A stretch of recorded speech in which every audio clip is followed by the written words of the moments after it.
Halo, pada proyek ini saya membahas klasifikasi produk retail menggunakan deep learning.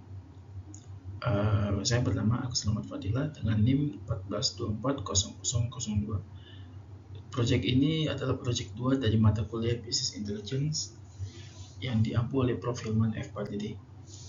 Oke, fokus utama penelitian ini adalah bagaimana meningkatkan performa klasifikasi ketika dataset bersifat terbatas dan tidak seimbang, dengan memanfaatkan conditional GAN sebagai metode augmentasi data dan ResNet 18 sebagai classifier utama. Agenda kita adalah background, ResearchGap, akan membahas legal, ResearchGap, proposed solution, dataset, experimental setup, baseline result, result with SIGEN, and then conclusion. Oke, kita masuk ke latar belakang atau background.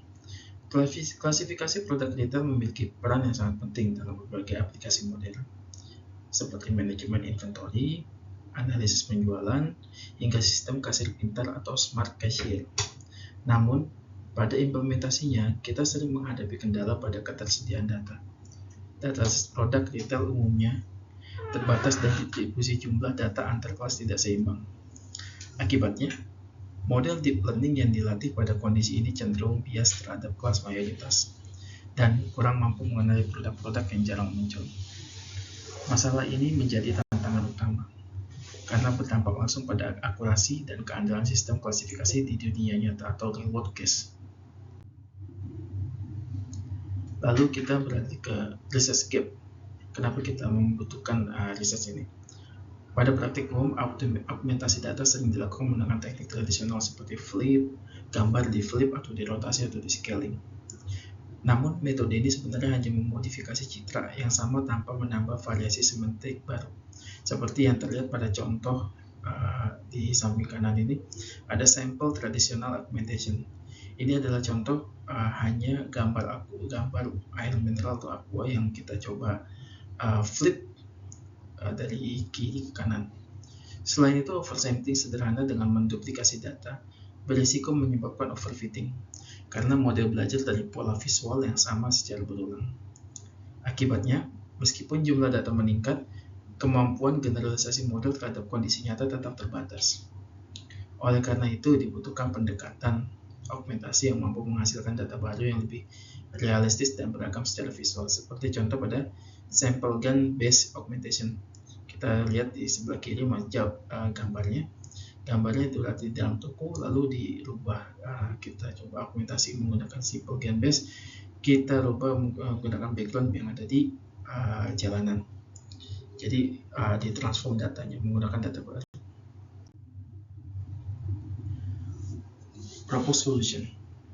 Lalu untuk menjawab permasalahan tersebut, saya mengusulkan penggunaan conditional GAN untuk menghasilkan citra sintesis per kelas produk. Dataset awal berbentuk object detection, lalu dikonversi menjadi dataset klasifikasi melalui cropping berdasarkan bounding box. Lalu, saya membandingkan dua baseline, yaitu CNN sederhana dan ResNet 18, serta menguji dampak penggunaan JGAN sebagai augmentasi data. Seperti yang kita lihat di sini, diagram alur metode penelitiannya, ada dataset, lalu di pre-processing, di crop objeknya dengan menggunakan bounding box, lalu di training SIGEN, and then setelah itu kita coba generate synthetic image kita rubah, bisa kita sintesis menggunakan ukuran yang tertentu, kita menggunakan 200x200, lalu kita train classifier menggunakan CNN dan ResNet 18, lalu setelah itu kita tambahkan SIGEN, lalu setelah itu kita evaluation dan accuracy. Lalu kita coba klasifikasi dataset. Dataset yang digunakan terdiri dari 6 kelas produk retail, yaitu Aqua, Citato, Indomie, Pepsodent, Sampo, dan Tissue. Dataset awal berupa anotasi XML, kemudian dikonversi menjadi dataset klasifikasi. Total terdapat 579 citra training dan 216 citra testing dengan distribusi kelas yang tidak seimbang. Seperti yang kita lihat, kita coba klasifikasikan tren retail produknya dengan tesnya. Ini berbeda. Jumlah dataset yang ada di tren lebih banyak daripada jumlah yang tes. Dataset ini bersumber dari kaggle.com. Oke, pada experimental setup, Berikut adalah gambar flow dari eksperimental setup penelitian. Pada eksperimen ini, semua model menggunakan input berukuran 224 x 224. Optimizer yang digunakan adalah Adam dengan learning rate 0.001. Evaluasi digunakan menggunakan accuracy dan micro average precision recall serta F1 score. Jadi di sini setelah kita masukkan real training data, kita coba generate menggunakan SIGINT. Habis itu kita sintetik datanya menggunakan kita bagi per kelas, kita bikin 200 image. Lalu setelah itu kita merge real plus sintetik, jadi data real dengan data sintetik. Setelah itu ditambahkan CNN plus SIGINT dan ResNet plus SIGINT. Lalu kita juga uji baseline-nya langsung tanpa disintetis dulu. Kita langsung uji dengan model CNN dan ResNet 18. Lalu kita cek evaluasi hasil accuracy-nya. Oke, lalu dihasilkan baseline result. Baseline result ini adalah model yang kita uji pertama kali, yaitu CNN dan ResNet 18 yang belum ada SIGINT-nya. CNN sederhana ini menghasilkan akurasi sekitar 77,9%. Lalu sementara itu ResNet 18 menunjukkan peningkatan signifikan hingga 87,6% berkat transfer learning. Namun, meskipun akurasi tinggi, model ini masih kurang optimal dalam mengenali kelas minoritas, makanya kita membutuhkan SIGINT untuk mendeteksi, untuk menambah akurasi untuk mengklasifikasi kelas minoritas. Bisa kita lihat di sini baseline performance CNN versus ResNet-nya. ResNet masih unggul jauh dari segi akurasi, precision recall, dan F1 score.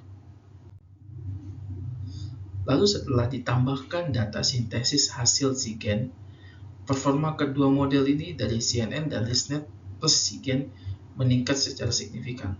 CNN mengalami peningkatan akurasi lebih dari 13%, sementara ResNet 18 mencapai performa terbaik dengan akurasi 92,35% dengan makro F1 score 0.9478. Hal ini menunjukkan bahwa SIGINT mampu membantu model belajar lebih baik, terutama pada kelas minoritas.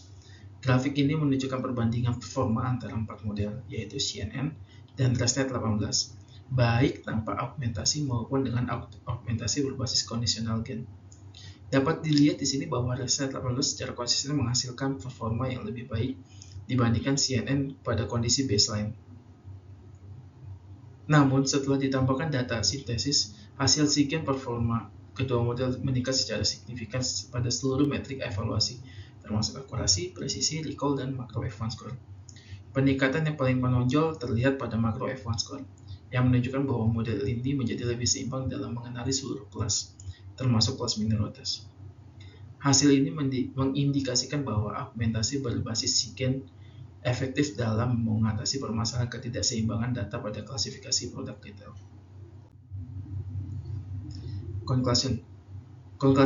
Kesimpulan di penelitian ini adalah SIGINT mengimprove performance. Lalu base model yang kita dapatkan dengan lebih tinggi yaitu ResNet 18 plus SIGINT.